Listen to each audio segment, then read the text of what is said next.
I'd like to introduce you to the little giant, George Mercer Dawson. We've all got heroes, and I'd like to tell you about mine.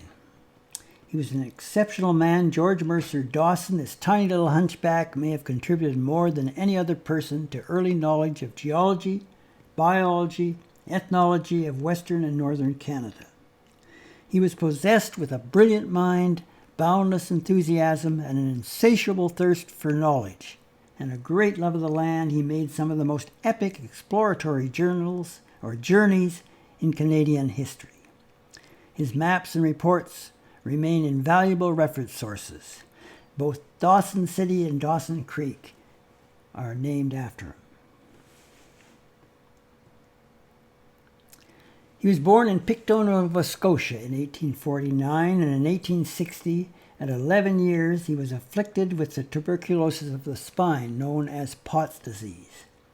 It resulted in a deformed back and stunted growth. Who would believe that he would go on to do such amazing things? He was homeschooled, and some high school he got it, and then he went to McGill University part-time. He moved to London and studied geology and paleontology at the Royal School of Mines, and in 1872 graduated with the highest marks in class and became a professor at Morin College in Quebec City. He then became part of the British North America Boundary Commission, who was surveying the international border to mark the 49th parallel between Canada and the United States. And here we can see a picture of him, again, the little guy with the big brain. On the right-hand side, you can see one of the markers that they had along the border. Sometimes they were stone, sometimes they were simply sod. And below that, you have some of the equipment that was used for the surveying at that period of time. This is interesting. This is a bubblegum collector card that was out in the mid-70s, about 1974. And you can see that it has been copied from the photograph of the Boundary Commission that's on the left. Always interesting to study how photographs have been used in various ways. I found this little map in one of the books by Dawson. This is from the original book published 1875, this map, and it shows the Boundary Commission trail that they used as they were going up and down the border. And it's hard to see it, but you can see the little dotted line here, and that's the little route that they developed. And at the top of the map, I've shown the pictures from the trek that I made with my school students back in 1973. And the arrows point to some of the spots on the map that we visited. There are lots of others, but I couldn't fit them in. Anyway, we're following along we started at Dufferin. The mounted police followed this route in 1873, as I said, so the boundary surveyors were working at the same time that the Mounties came west. And they're working across Manitoba, Saskatchewan, and into Alberta. You can see the various problems we had getting stuck in the mud and the problems that the originals had as well, or in the diaries. You'll notice on this last map here that you've got them arriving at Fort Hamilton, which of course is later called Fort Whoop-Up. There's a whole other story to that. In 1874, Dawson took the first photographs of water and lakes.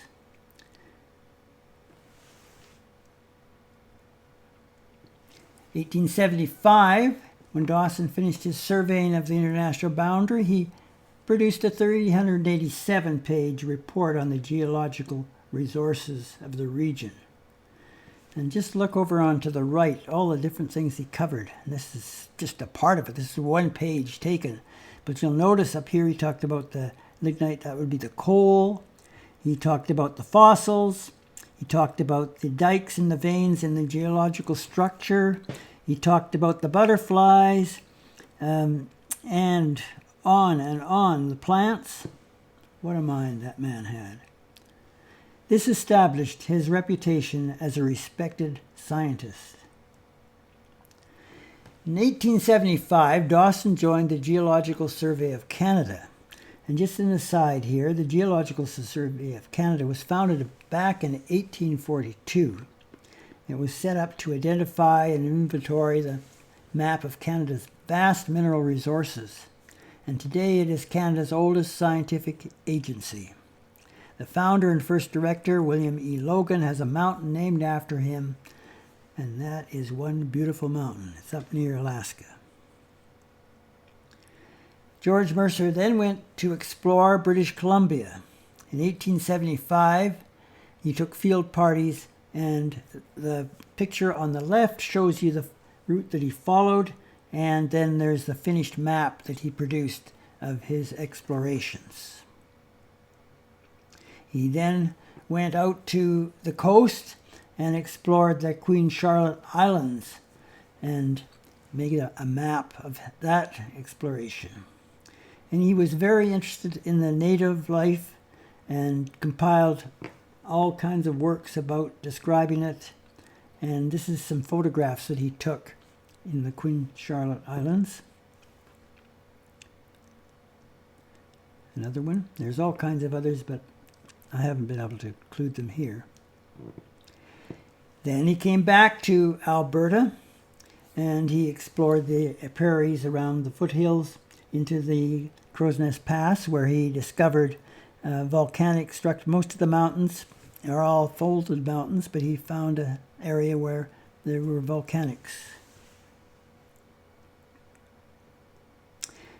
In the area where Lethbridge, he photographed the first coal mine, Nicholas Sharon's mine, and that appears to be Nicholas Sharon over to the left.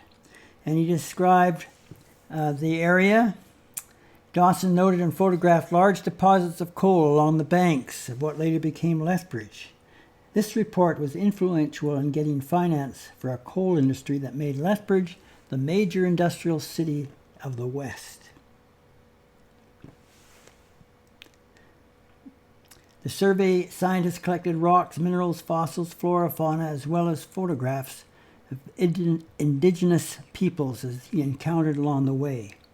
They played a key role in recommending the route for the railways that linked Canada across country.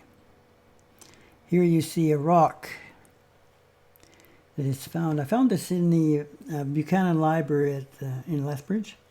And you'll notice it's slightly different. That's because it's a lithograph. And as far as I can figure out, back in 1881, they were unable to reproduce a regular photograph in a book. And so they made a lithograph, which is a beautiful picture. I found it even more beautiful than the original. And as for the rock, today I read somewhere, I thought that it had been broken up and maybe put together when they were building some sort of a dam or something. But that will be reported later on when I know the true story. Anyway, moving on. George Mercer Dawson, the little giant, was just getting started. In 1883, he was appointed Assistant Director of the Geological Survey of Canada. And in 1883 and 84, he traveled through the Canadian Rockies, where he mapped out the major mountain passes and rivers. In 1886, a map was published covering the Canadian Rockies he explored, from the U.S. border to the Kicking Horse Pass. George Dawson's 1886 reconnaissance map of a portion of the Rocky Mountains between latitudes 49th and 51 degrees was one of the first to document the geological makeup of what would become southwestern Alberta. And there we see the opening page of his report and the finished map that he made of the area. That's between the 49th parallel and the area west of, little north of Calgary area, through the mountains. Then he was off to the Yukon, there had been reports that there was some mining going on in the north, and people were starting to trickle in. And so he was sent to the area to do some mapping and exactly find out what was going on. And this is the route that he followed up north, and the finished map. His work included some of the first maps of the Yukon. Remember, this little guy and his assistant went on foot by boat, explored 62,000 square miles of previously unexplored northern BC and the headwaters of the Yukon River. Then, a few years later, the Chilkoot Pass brought 100,000 prospectors into Dawson City. And Dawson City was the second largest city on the west coast, the first being San Francisco. No doubt, Dawson's maps saved thousands of lives.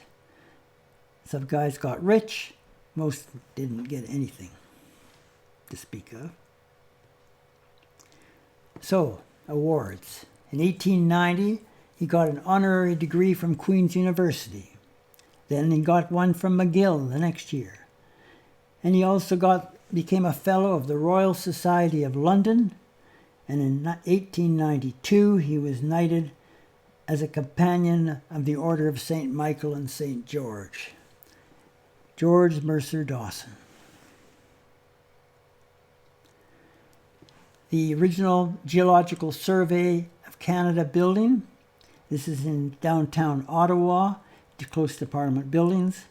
And on the right is what it looks like today. Huge organization. In 1900, he was the president of the Geological Society of America. And today, reflecting Dawson's interest in ethnology, the GSC's museum increased its indigenous material. These formed the basis of what is now the Canadian Museum of History in the National Capital Region, which is in the Ottawa-Gatineau area. Beautiful building, much of it with material that was collected by George Mercer Dawson. Today, his burial site in Outremont, Montreal, Quebec.